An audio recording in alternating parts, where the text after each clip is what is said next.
그들은 그녀에게서 새끼들을 빼앗아갔고 그녀는 울 수조차 없었다. 지극히 평범했던 하루가 문득 너무나도 고요하게 느껴졌던 적은 없는가. 마치 바람의 방향이 바뀌고 세상에 어떤 변화를 예고하는 것처럼. 하지만 그것이 무엇인지는 알 수 없고 그저 느낄 뿐이다. 그런 일이 바로 그 가을에 일어났다.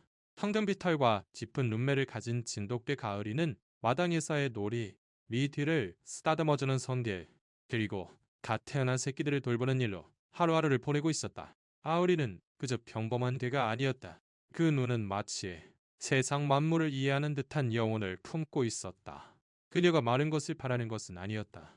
약간의 물, 현관 옆에서 잠들기 위한 담요 한 장, 그리고 무엇보다도 주인에게서 받는 사랑, 그것만으로도 충분했다. 너에게는 자신의 아이들이 있었다.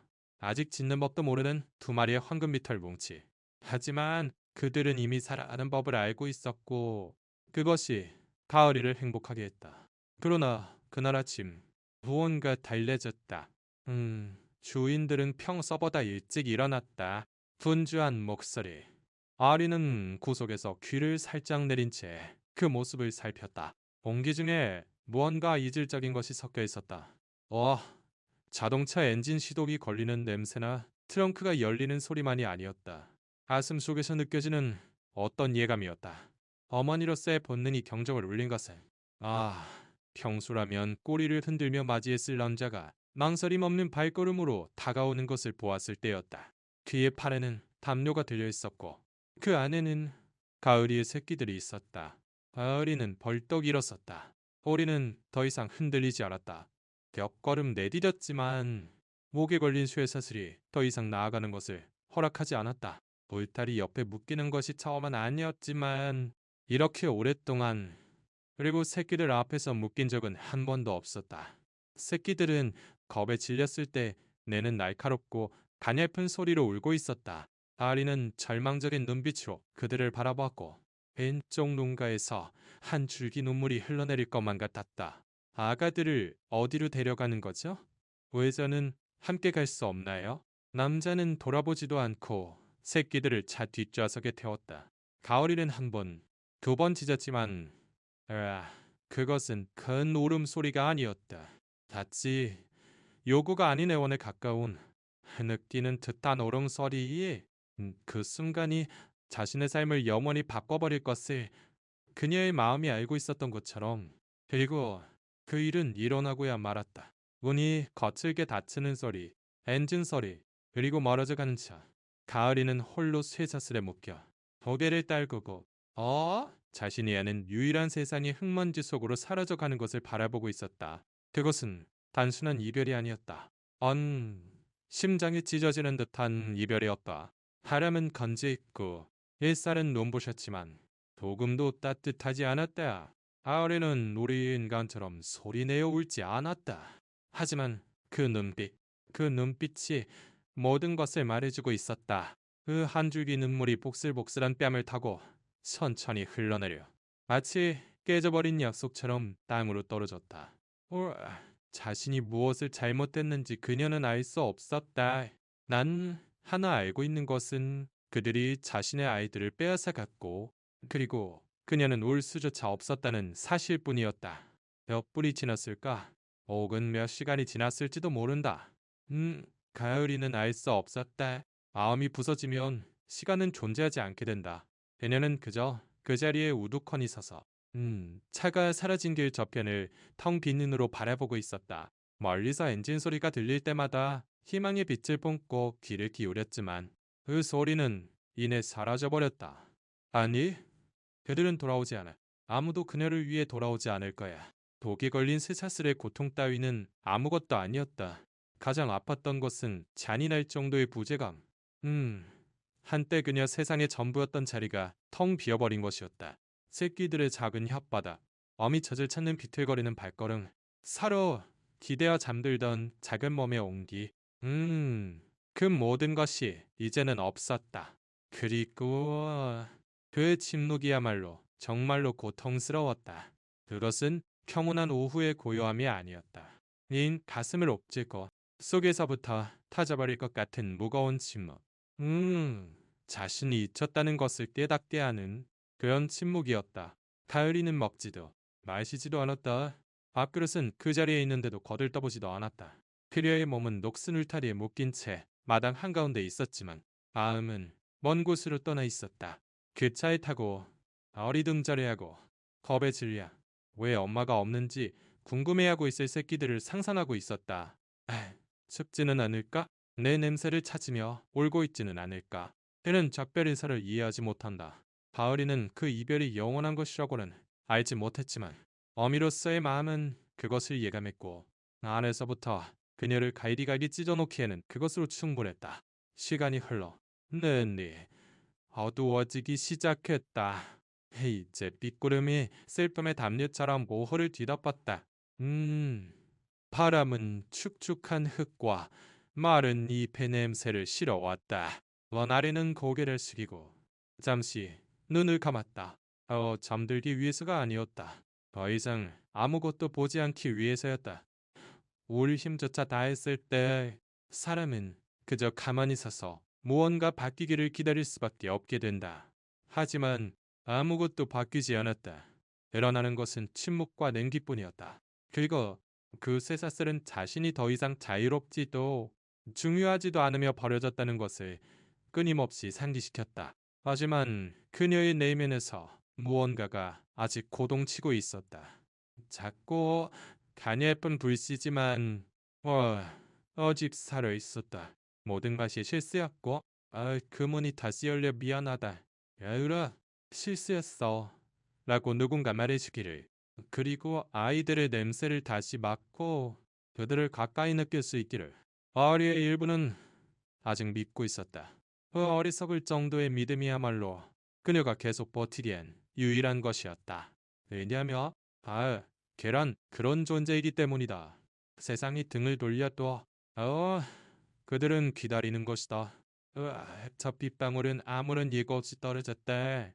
코끝에 찝찝한 감촉이 느껴지자 아리는 겨우 고개를 들었다. 그리고 또 한 방울 또 한 방울 이어치더니 이윽고 하늘은 마치 그녀의 슬픔에 동참하듯 온전히 울기 시작했다.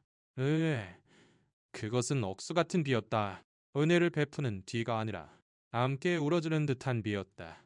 물방울이 그녀의 황금빛 등에 떨어져 털을 흠뻑 적셨지만 가을이는 미동조차 하지 않았다. 숨을 곳을 찾으려 하지도 가장 마른 구석에서 몸을 웅크리려 하지도 않았다. 무엇 때문에? 이들이 없다면 세상에서 가장 마른 곳조차 위안이 될 수 없었으니까. 쇠사슬은 비에 젖어 부풀어 오르며 잔잘은 뱀처럼 목에 감겨들었다. 가오리가 겨우 움직일 때마다 쇠사슬은 더욱 세게 파고들었지만 그럼에도 그녀는 신음 소리 한 번 내지 않았다. 찢을 힘도 저 안의 힘도 이제는 남아있지 않았다. 차가운 바람이 뼛속까지 스며들었지만 진짜 추위는 다른 것이었다. 그것은 안에서부터 가장 소중한 것을 간직해두는 영혼의 자리에서부터 그녀가 새끼들을 품었던 바로 그곳에서부터 왔다. 텅 빈 눈은 아무것도 찾고 있지 않았다. 그저 지평선에 보이지 않는 한 점을 응시하며 그렇게 하면 찢어진 두 사람의 조각이 돌아올지도 모른다고 말하는 듯했다.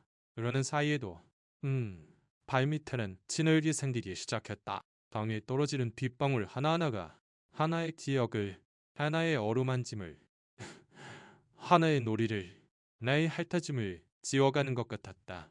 가을이는 뒷다리를 움직여 편한 자세를 취하려 했지만 쇠사슬이 움직이지 마.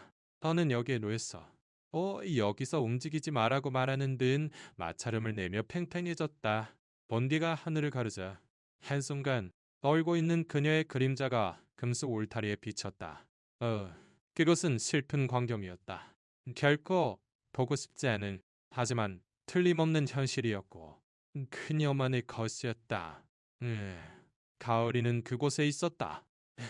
펜밥 지었고 별며 외톨이로 하지만 아직 완전히 사라지지 않은 것이 있었다. 희망, 설명할 수 없는 이치에 맞지 않는 가슴 깊은 곳에서 느껴지는 희망. 왜냐하면 이가 그치지 않고 치위가 그 어느 때보다 아파도 두 마리 새끼에게 생명을 주었던 그녀의 마음은 우와 단 하나의 질문과 함께 계속해서 고동치고 있었기 때문이다. 그들이 나를 데리러 돌아와 줄까? 그리고 만약 그렇지 않더라도 나를 기억해 줄까? 빌은 계속 내렸다. 몇 시간이 지났고 그와 함께 공기 중에 남아있던 희미한 온기도 사라져버렸다. 마음이 무겁고 축축한 커튼처럼 내려왔다. 어둠이 모든 것을 감쌌지만 가오리는 이제 어둠을 두려워하지 않았다. 공포는 더 이상 문제가 아니었다. 그것은 허무였다. 울불상대가 아무도 없어지고 당신의 나날을 채우던 유일한 목적, 살아나고 지키고 키우는 것이 아무런 설명 없이 빼앗겼을 때 느끼는 그 허무감. 그는 여전히 떨고 있었다. 흠뻑 젖고 아픈 몸은 이제 예전처럼 반응하지 않았다. 일어설 기력도 멀리 치실 기력도 볼 기력조차도 없었다. 그녀는 차가운 진흙 위에 드러누워 코끝을 땅에 박았다. 마치 그렇게 하면 사라져버릴 수 있다는 듯이 거센 빗방울이 등을 때렸지만 그녀는 움직이지 않았다. 불은 귀에, 눈에, 그리고 영혼에까지 흘러들어왔다. 그럼에도 바울이는 신음하지 않았다. 포기해서가 아니라 네 맘대로 자이단도 그녀의 일부가 이것이 끝이라고 받아들이기를 거부하고 있었기 때문이다. 그녀는 하나하나의 순간을 새끼들의 눈빛을 온기를 찾아 기대어오던 하나하나의 몸짓을 떠올리고 있었다. 내 위에서 사랑스러운 소리를 내며 잠들었던 것, 끌려가기 전에 마지막으로 그들을 핥아주었던 것을 지금 누가 그들에게 그렇게 해줄까? 그들은 제대로 보살핌을 받고 있을까? 무서워하고 있지는 않을까? 가오리의 몸은 한계에 다다르고 있었다. 진흙이 발밑까지 차올랐다. 근육이 비명을 지르고 있었다. 하지만 그것은 육체적인 고통이 아니었다. 더 깊은 무언가였다. 말로는 표현할 수 없고 그저 느끼며 마음에 무겁게 내려앉는 상실에서 오는 고통이었다. 쇠사슬이 목을 쓸어 상처를 냈지만 치약은 그녀의 마음을 옥죄는 또 하나의 보이지 않는 쇠사슬이었다. 다시 한 시간 혹은 2시간이 지났다. 찬둥 소리조차도 이제는 그녀를 반응하게 하지 못했다. 발소리가 들리는 듯해도 더는 고개를 들지 않았다. 길에 자동차 불빛이 비치기를 기다리는 것도 그만두었다. 왜냐하면 남겨진 마지막 희망의 빛으로 아무도 오지 않을 것을 깨달아버렸기 때문이다. 그럼에도 그녀는 포기하지 않았다. 모든 것이 항복해야 한다고 가리키고 있음에도 불구하고 그녀의 영혼은 계속 기다리고 있었다.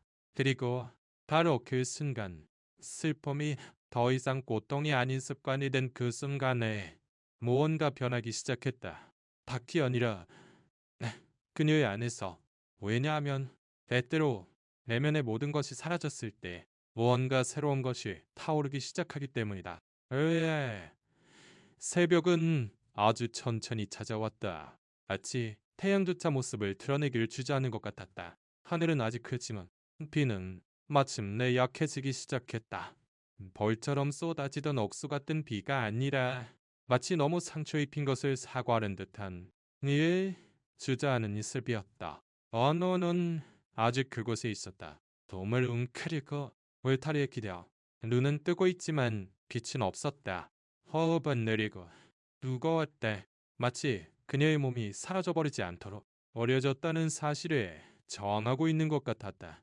그리고 그 짙은 정적 속에서 무언가 일어났다.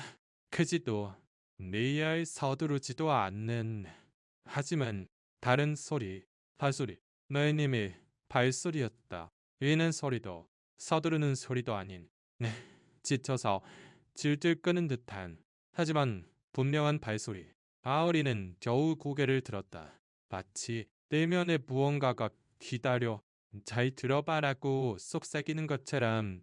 그것이 환상이 아닌지 확인하기 위해 눈을 감았지만 발소리는 계속해서 다가왔고 그리고 혼잣말처럼 목적 없이 걷고 있는 듯하지만 이 힘차게 고동치는 마음을 가진 듯한 바느더란 목소리가 들렸다.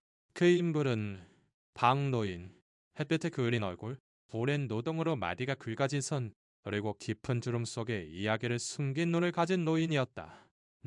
전라남도 담양의 한적한 마을에서 폐지를 주우며 살아가는 사람이었다. 그는 이웃도 친척도 아니었다.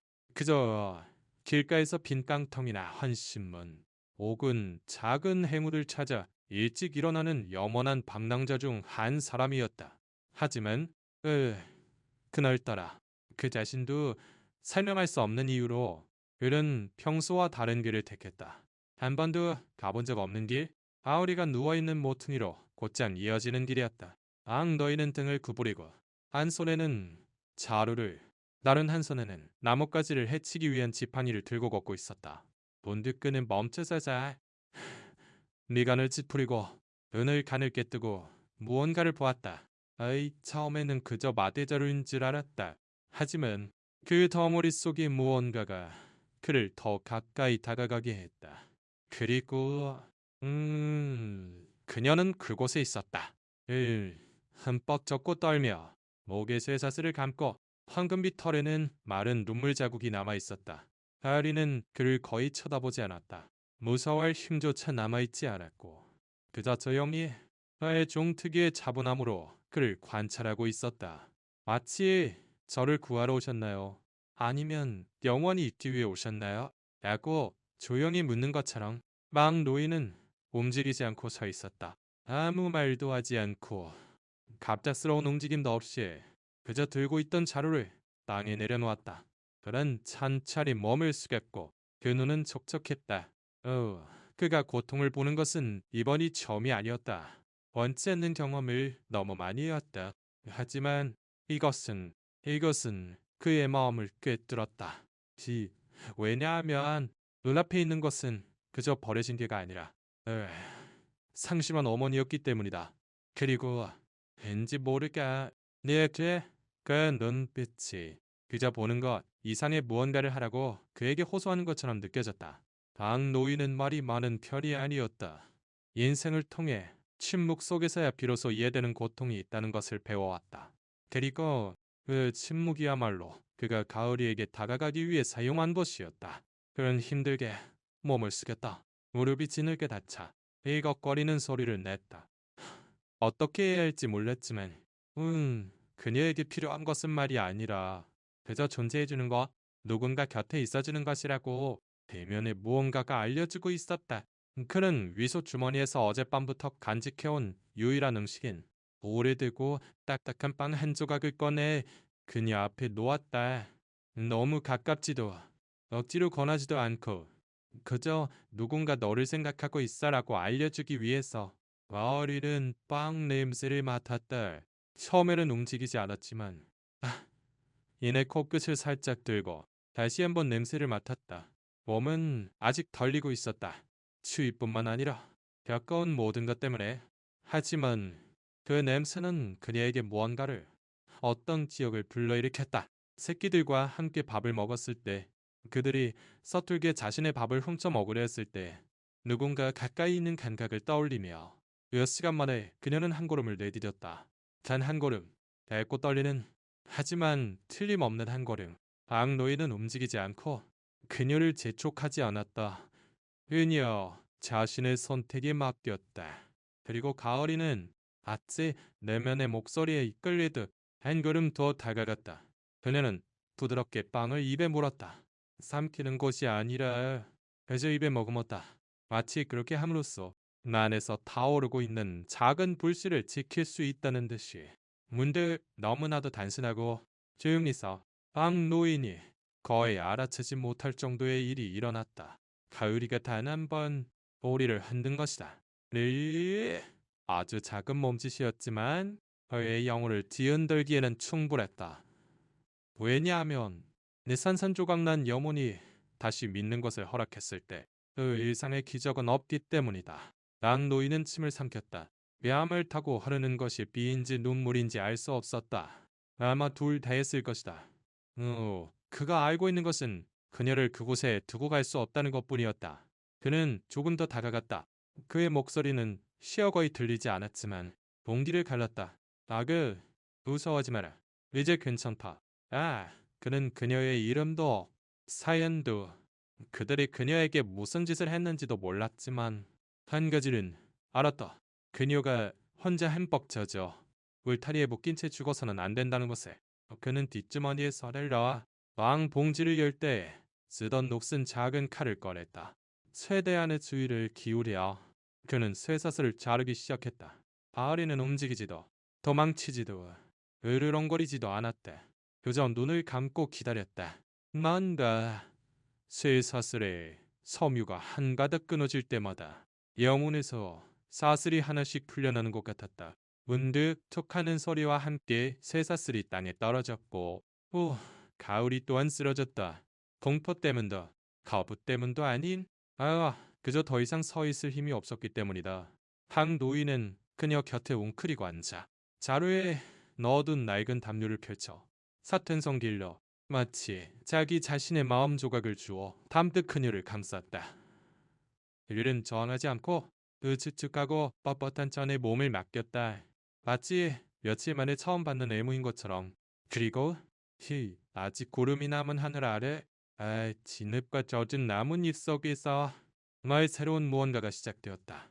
휴대감, 조용한 맹세, 인생에 지친 두 마음이 말을 나누지 않고 함께 걷기로 약속한 것이다. 방 노인에게는 차도 제대로 된 집도 없었다.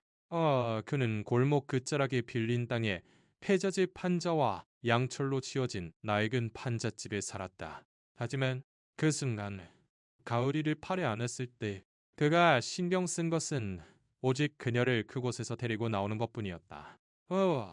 그의 한 걸음은 느리고 신중했다. 담요는 흠뻑 젖어 있었다. 가을이는 거의 숨을 쉬지 않았지만 그녀는 뜨여 있었다. 그리고 그것이 방 노인에게 포기하지 않을 충분한 이유였다. 힘내라. 아가, 거의 다 왔다고 그녀에게 들리는지 아닌지 모른 채 그는 중얼거렸다. 길은 길었고 언발 진흙에 잠겼으며 바람은 아직 그들을 막으려는 듯 불었지만 방 노인은 계속 나아갔다. 왜인지는 몰랐다. 그자 그녀를 두고 갈 수 없었을 뿐이다. 그리고 가오리는 그의 팔에 앉아 어디로 가는지도 몰랐지만 며칠 만에 처음으로 더 이상 무섭지 않았다. 한잣집에 도착할 무렵 나늘은 밝아지기 시작했다. ang 노인은 어깨로 양철문을 밀었다. 아닌 줄에 있다. 낡은 침대, 의자 몇 개? 쓰다 망가스레인지 그뿐. 하지만 가을이에게 그곳은 천국이었다. 그는 그녀를 집 안에서 가장 마른 구석, 접어든 담요 위에 올려놓았다. 그는 냄비에 물을 끓이고 맨발신 비누와 깨끗한 천. 와, 그리고 무한한 인내심으로 그녀의 몸을 씻기 시작했다. 자신이 제대로 하고 있는지 몰랐다. 그는 수의사도 전문가도 아니었다. 그저 서툰 손을 가졌지만 는 진실한 마음을 가진 노인이었을 뿐이다. 다을이는 거의 반응이 없었지만 호흡은 점차 규칙적으로 변해갔다. 따뜻한 물이 등을 타고 흐르며 짓눌걸 고통을 슬픔을 씻어내렸다. 그녀의 눈은 천천히 감겼다. 마치 이 목욕이 육체적인 것뿐만 아니라 정신적인 세례이며 무언가 새로운 것의 시작인 것처럼 방 노인은 있는 것을 다 동원해 그녀를 말리고 죽을 조금 섞은 미지근한 물을 준비해 그녀 곁에 두고 기다렸다. 다리는 눈을 뜨고 음식 냄새를 맡고 망설였지만 이내 힘을 쥐었자 살짝 한 모금 핥았다. 그리고 그 순간, 바로 그 순간에 그녀의 영혼이 이렇게 말했다. 너는 혼자가 아니야. 아직 셀카츠가 있는 곳이 남아있어. 앙노이는 며칠 만에 처음으로 미소를 지었다. 그것은 큰 웃음도 행복한 웃음도 아니었다. 이 망에서 태어나는 무언가 옳은 일을 했다는 것을 아는 데서 오는 그런 미소였다. 그날 밤 아오리는 평온하게 잠들었다. 뒤의 꿈도 울타리의 꿈도 니사슬의 꿈도 꾸지 않았다. 그녀는 새끼들의 꿈을 꾸었다. 그리고 처음으로 그 기억은 고통스럽지 않았다. 왜냐하면 지금 그녀에게는 다른 누군가가 있었기 때문이다. 그 후에 나날은 느리게 하지만 다른 형태로 흘러갔다. 매일 아침 로이는 새벽녘에 일어났다. 습관 때문이 아니라 이제 그에게는 이유가 있었기 때문이다. 쫑긋한 귀와 깊은 눈매를 가진 아무것도 요구하지 않지만 그 눈빛으로 모든 것을 말하는 이유가 그를 기다리고 있었다. 가을이는 아직 잘 걷지 못했고 다리는 약했지만 더는 똘지 않았다. 에이, 잘 자고 잘 먹었으면. 때로는 새로운 동반자의 휘파람 소리에 귀를 기울이기도 했다. 반 노인은 그녀에게 마치 자기 딸에게 말하듯 이야기했다. 아게, 일어났느냐? 따뜻하게 잘 잤어? 이것 좀 봐. 이 얼굴. 왜 다시 예뻐졌잖아. 일과는 바뀌었다. 일어나서 가장 먼저 하는 일은 물과 밥을 확인하고 그녀의 담요를 깨끗하게 하는 것이었다. 그 후 폐지를 줍거나 땔감을 찾으러 나갔지만 아, 지금은 이전보다 일이 빨라졌다. 빨리 돌아오고 싶었다. 그녀를 만나고 싶었다. 그리고 가장 신기하게도 아오리도 그를 기다렸다. 녹슨 대문이 열리는 소리가 들릴 때마다 그녀의 눈은 조금씩 빛났다. 짖거나 뛰어오르지는 않았다. 그저 조용히 꼬리를 흔들며 마치 돌아와줘서 고마워요 라고 말하는 것처럼. 왜냐하면 아오리는 누군가 돌아오지 않는 것이 어떤 느낌인지 알고 있었기 때문이다. 어느 날 오후 황노일은 신문지에 싼 커다란 뼈다귀를 들고 돌아왔다. 시장의 정육점에서 얻어온 것이었다. 새 것은 아니지만 아직 멋은 남아있었다. 그런 특별한 선물로 그녀에게 건넸고 그녀는 그것을 마음이 녹아내릴 듯한 부드러움으로 두 발 사이에 받았다. 그녀는 자신의 구석에 누워 앙철 틈새로 들어오는 오후의 햇살을 받으며 그 뼈를 갈고 있었다. 그리고 바로 그곳에서 그 순간에 판잣집은 더 이상 비바람을 피하는 곳이 아니라 집이 되었다. 왜냐하면 사랑이 있는 곳에 안식처가 있기 때문이다. 다정함이 있는 곳에 위로가 있기 때문이다. 그리고 누군가 당신을 기다리는 곳에 희망이 있기 때문이다. 야오리는 걷기 시작했다. 처음에는 판잣집 안을, 다음에는 마당을, 그리고 부지 구석에 있는 마른 나무까지. 몸은 아직 약했지만 영울은 한 걸음 강해지고 있었다. 어느 날 밤, 당 노인이 잠자리에 들 준비를 하고 있을 때 아오리가 침대 끝까지 기어왔다. 그녀는 그의 발에 코끝을 대고 한숨을 쉬었다. 깊고 긴, 마치 그토록 많은 고통 끝에 마침내 쉴 수 있다는 듯한 한숨이었다.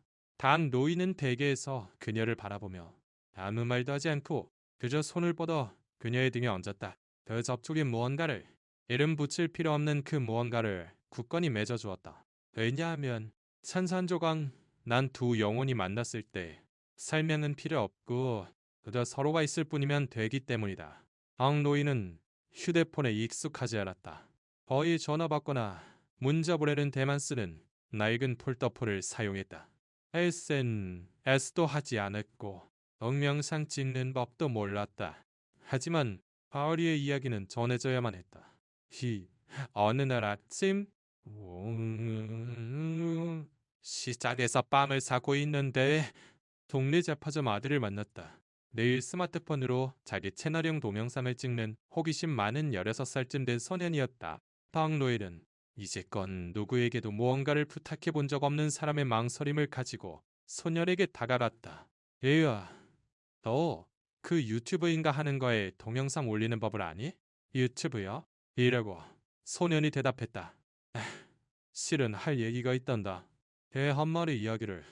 이라고 그는 목이 메어 말했다. 소년은 주저없이 동의했다. 그날 오후 소년은 방 노인과 함께 판잣집으로 가서 이제는 완전히 회복되어 탈에도 윤기가 흐르고 눈빛도 생생해진 가을이를 차량했고 방 노인이 이야기의 모든 것을 털어놓는 것을 조용히 들었다. 소년은 말을 끊지 않았다. 빌더도 걸지 않았다. 그저 마음이 말하는 대로, 발이 흐르는 대로 내버려 두었다. 그들은 버려진 진돗개와 그녀를 발견한 천사라는 간단한 제목으로 동영상을 올렸다. 박노인은 아무것도 기대하지 않았다. 그저 가을이가 존재했고 고통받았으며 그리고 다시 일어섰다는 것을 누군가 알아주길 바랐을 뿐이다. 하지만 일어난 일은 모두를 놀라게 했다. 몇 시간 후 댓글이 달리기 시작했고 메시지가 도착했으며 그리고 공유가 퍼져나갔다. 사람들은 그 이야기에 눈물을 흘렸다. 이런 잔인함이 있다는 걸 믿을 수 없어요. 하지만 동시에 할아버지가 그녀에 대해 이야기하는 그 다정함도 믿을 수 없어요. 라고 말했다. 동영상은 지역을 넘어 나라 밖까지 퍼져나갔고 어느새 가오리는 하나의 상징이 되었다. 목소리 없는 자들의 기다리는 자들의 어머 배신당해도 여전히 사랑하는 자들의 상징으로 이 기복음이 도착하기 시작했다. 깨사리여 단여 회복기 개를 위한 특별사료 봉지. 법동네 한 수의사는 가을이를 진찰하고 완전한 회복을 돕기 위해 무료로 봐주겠다고 제안하기까지 했다. 하지만 물질적인 것 이상으로 방 노인의 마음을 움직인 것은 한 잔의 손으로 쓴 편지였다. 외면하지 않아주셔서 감사합니다. 그 개의 영혼을 봐주셔서 감사합니다. 당신 같은 분이 계셔서 우리는 인간성을 믿을 수 있습니다. 당 노인은 그것을 읽고 울었고 가오리는 마치 이해한 듯 그의 곁에 다가와 그 무릎에 머리를 얹었다. 마침내 그가 처음부터 보았던 것을 보기 시작한 것이다. 상심한 어머니, 여자, 하지만 동시에 한 명의 전사를 영원한 오후였다. 우와, 가을이는 문가에서 잠들며 규칙적인 호흡을 하고 있었다. 바람이 마당의 마른 잎들을 부드럽게 흔들고 있었다. 방 노인은 낡은 양동이로 빨래를 하며 생각에 잠겨 있었다. 모든 것이 평온해 보였던 그때 전화가 울렸다. 허에 잊혀졌던 그 기계가 날카로운 진동음으로 테이블 위에서 떨었다. 방 노인은 미간을 찌푸렸다. 아무도 그에게 전화 따위 하지 않았다. 여보세요? 전화기 너머에서 떨리는 여성의 목소리가 들렸다. 영업사원도 은행도 아니었다. 그것은 사람의 목소리. 먹이 맨 목소리. 오랫동안 무언가를 품고 살아온 목소리였다. 저기 그 개를 돌보고 계신 분이신가요? 노인은 침묵했다. 네, 접니다. 여성은 미경이라고 자신을 소개했다. 그녀는 가을이의 원래 주인이 아니라 동영상을 보았고 그것이 지역 그룹에 공유되면서 그 눈빛, 움직임, 그리고 가을이가 새끼 때 현관 옆에서 놀다가 생긴 뒷다리의 작은 흉터, 바로 그 개라는 것을 알았다고 말했다. 그리고 그녀는 진실을 털어놓았다. 가을이 자신조차 상상도 못했던 진실을. 그 아이는 주인에게 버림받은 게 아니에요. 무슨 말씀이십니까? 라고 박노인은 당황해서 물었다. 미경은 흐느끼며 설명했다. 진짜 주인, 즉 그녀의 시아버지는 결코 그런 짓을 할 뿐이 아니라고. 그는 가을이를 깊이 사랑했고 그녀가 없어져 몇 주 동안 울고 벽보를 붙이고 온 동네를 찾아다녔다고. 하지만 그 아들이 새 집에 그녀를 데려가고 싶어 하지 않았다. 그는 그녀를 도로 걸림돌로 여겼다. 그래서 어느 날 그는 몰래 그녀를 차에 태워 모든 것에서 멀리 떨어진 울타리에 묶어두고 버리고 온 것이었다. 시아버지는 그것을 몰랐다. 미경이 알게 된 것은 동영상이 파지고 나서 몇 주 후 그 동영상을 노인에게 보여주었을 때 그는 무너져 내렸다고 했다. 길을 잃은 줄만 알았지. 세상 끝까지 찾아다녔는데 라고 그는 탄식하며 말했다고 한다. 이경은 목이 맨 목소리로 말을 이었다. 아버지를 가을이와 만나게 해주실 수 없을까요? 침묵. 노인은 가을이를 보았다. 그녀는 깊이 잠들어 있었다. 그종 특유의 차분함을 가지고 자신의 과거가 문을 두드리고 있는 줄도 모른 채 노인의 마음은 죄어왔다. 그는 그녀를 가족이라 생각했다. 그녀는 동반자였고 그림자였으며 그의 사는 이유였다. 하지만 그는 또 다른 것을 알고 있었다. 때로는 치유를 위해서는 순환의 고리를 닫아야만 한다는 것을. 그는 깊이 숨을 들이쉬고 침을 삼켰다. 알겠습니다. 오십시오. 그날은 박노일이 바랐던 것보다 빨리 찾아왔다. 그는 평소보다 일찍 일어나 집을 쓸고 다리에 담요를 빨고 그녀의 밥을 위해 물을 끓였다. 모든 것이 평소와 같았지만 그 공기에는 명백한 불안감이 내려앉아 있었다. 가을이는 아무것도 모른 채 자신의 일과를 이어갔다. 그녀는 천천히 마당 끝에 있는 나무까지 걸어갔다. 흙냄새를 맡고 잠시 햇볕 아래 누워 있었다. 그녀는 자신의 과거가 다가오고 있는 줄도 몰랐다. 그리고 내 자동차 소리가 들렸다. 앙노일은 밖으로 나갔다. 아우리도 차는 판잣집 앞에 멈췄다. 안에서 흰머리에 등이 굽고 뭔가를 적신 노인이 내렸다. 진짜 주인, 제 영감이었다. 그는 멈춰섰다. 가슴에 손을 얹었다. 가오리는 그를 보았다. 처음에는 낯선 사람으로, 그 다음에는 무언가 더 느끼며 그녀는 짖지도 달려가지도 않고 그저 가만히 그종 특유의 차분함으로 그를 관찰하고 있었다. 마치 내면의 무언가가 자신을 지키기 위해 잠재워두었던 무언가가 깨어나려는 것처럼 다하라라고 그는 목이 맨 소리로 말했다.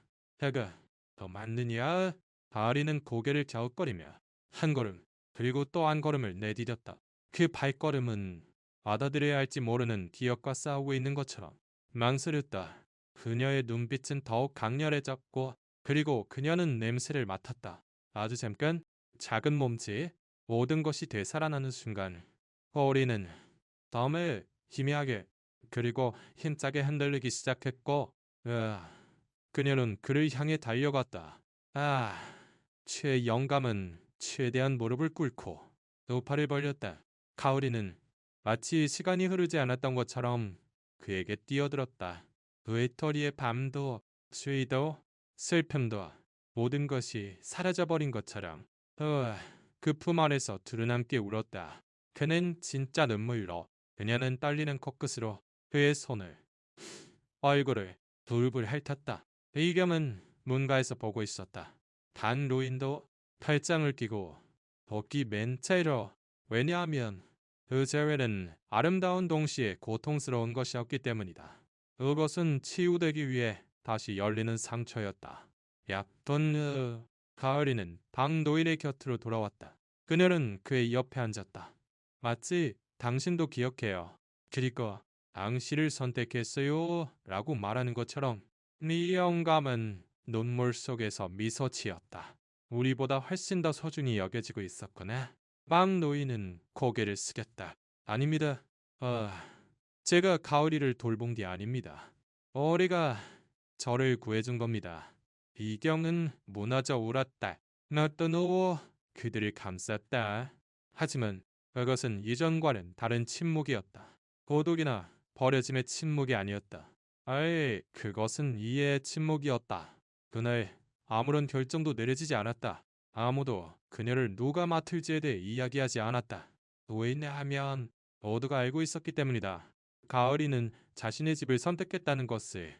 그리고 제 영감의 마음 또한 비록 더 이상 함께 걷지는 못하더라도 그녀의 이야기는 그녀가 받고 있는 사랑 속에서 계속 살아갈 것이라고 이해하고 있었다.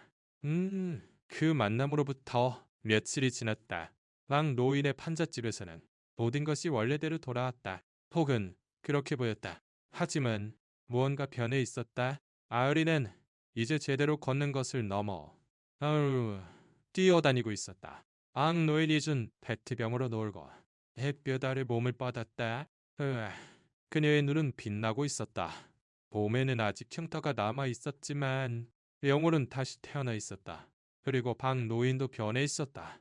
이전에는 인생의 성실에 이쯤에 등을 구부리고 걸었다.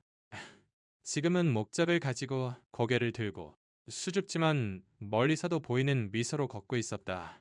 바울이의 이야기는 동영상만으로 끝나지 않았다. 그것은 하나의 본보기가 되었다. 이웃 사람들이 유기견을 입양하기 시작했고 지원 모임이 조직되었으며 식량 기부가 모이고 지역 동물병원이 보호된 동물들에게 무료 진료를 제공하게 되었다. 고통에서 시작된 일이 최종적으로 많은 사람들에게 영감을 준 것이다. 그리고 어느 날 마치 운명이 그 고리를 우아하게 닫고 싶다는 듯이 한 통의 편지가 도착했다. 그것은 제 영감으로부터 온 것으로 얼리는 글씨로 이렇게 쓰여 있었다. 박 선생님, 감사합니다. 저희가 잃어버린 것을 소중히 지켜주셔서 사랑은 사라지는 것이 아니라 모습을 바꿀 뿐이라는 것을 가르쳐 주셔서 언젠가 제가 이 세상을 떠나는 날이 오더라도 가을이가 자신의 집, 진짜 집 들어주고 다 해주고 에이, 기다려주는 곳을 찾았다는 것을 알고 평안히 갈 수 있을 겁니다. 박노인은 그 편지를 낡은 담요, 하오리의 첫 뼈다귀, 그리고 누군가 보내줄 새 목걸이와 함께 작은 나무 상자에 넣었다. 그날 밤, 그는 평소보다 일찍 잠들었다. 가을이는 이제 그의 침대 발치에 자신의 자리를 가지고 있었다. 하지만 잠들기 전 언제나처럼 그녀는 그의 발에 코끝을 대고 워우 한숨을 쉬었다. 잘 자라 아가라고 박노인은 그녀의 등을 쓰다듬으며 속삭였다. 그녀는 고개를 들었다. 짖지도 기뻐하지도 않고 그저 조용히 거기에 있었다. 왜냐하면 그가 머무르기를 선택했을 때 싸움은 필요 없고 오직 사랑만이 있으면 되기 때문이다.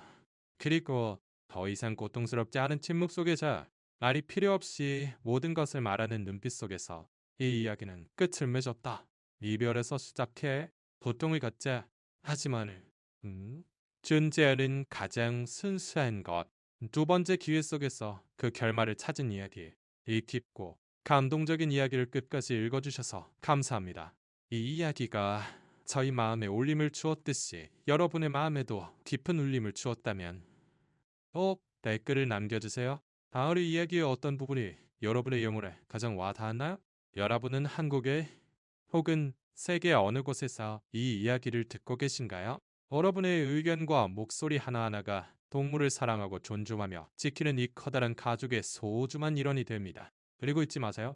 이처럼 마음에 울림을 주는 진실한 이야기를 앞으로도 계속 전해드릴 테니 채널 구독을 꼭 부탁드립니다. 구독 하나하나가 목소리 없는 동물들에게 새로운 희망의 불씨가 됩니다.